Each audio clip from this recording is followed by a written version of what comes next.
वहाँ की घास के तिनके बटोर कर एक पुतला बनाया और उसमें प्राण प्रतिष्ठा करके उससे कहा, बेटा हम चौपड़ खेलना चाहते हैं, किंतु यहाँ हार जीत का फैसला साक्षी कोई नहीं है, अतः खेल के अंत में तुम हमारी हार जीत के साक्षी होकर बताना कि हम में से कौन जीता और कौन हारा।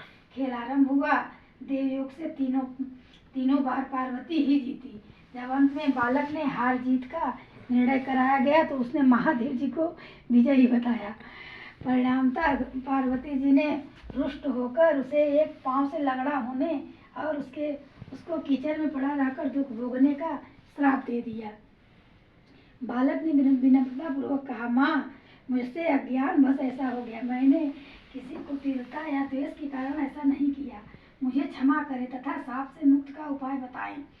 तब पार्वती माँ को उस पर दया आ गई और बोली, यहाँ नाग कन्याएं गणेश पूजन करने आएंगी, उनके उपदेश से तुम गणेश व्रत करके मुझे प्राप्त करोगे। इतना कहकर वे कैलाश पर्वत चली गई। एक वर्ष बाद जब श्रावण में नाग कन्याएं गणेश पूजन के लिए आई, नाग कन्याओं ने गणेश व्रत करके उस बालक को व्रत की विधि बताई। तत्पश्चात बालक ने 12 दिन तक श्री गणेश जी का पूजन किया। गणेश जी ने उसे दर्शन देकर कहा, मैं तुम्हारे व्रत से प्रसन्न हूँ, मनोवांछित वर मांगो।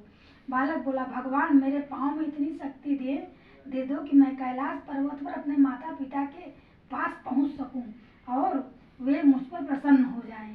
गणेश जी तथास्तु कहकर अंतर ध्यान हो गए। बालक भगवान शिव के चरणों में पहुँच गया। शिव जी ने उससे कहा, वहाँ तक पहुँचने के साधन के बारे में पूछा। तब बालक ने सारी कथा शिव जी को सुना दी। उधर उसी दिन से अप्रसन्न होकर पार्वती शिव जी से भी विमुख हो गई। तदुपरांत भगवान शंकर ने भी बालक की तरह 21 दिन तक पर्यंत श्री गणेश का व्रत किया, जिसके प्रभाव से पार्वती जी के मन में स्वयं महादेव से मिलन की इच्छा जागृत हुई। वे शीघ्र ही कैलाश पर्वत आ गई। वहां पहुंचकर पार्वती जी ने शिव जी से पूछा, भगवान आपने ऐसा कौन सा उपाय किया जिसके फलस्वरूप मैं आपके पास भागी भागी आ गई हूँ। शिव जी ने गणेश व्रत का इतिहास उनसे कह दिया।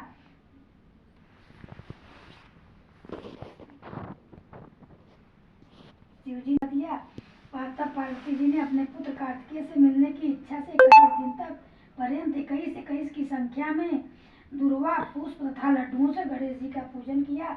21वें दिन कार्तिकेय जी स्वयं ही पार्वती जी से मिलने आ गए। उन्होंने भी माँ के मुख से इस व्रत का महात्म सुनकर व्रत किया। बोलो गणेश भगवान की जय।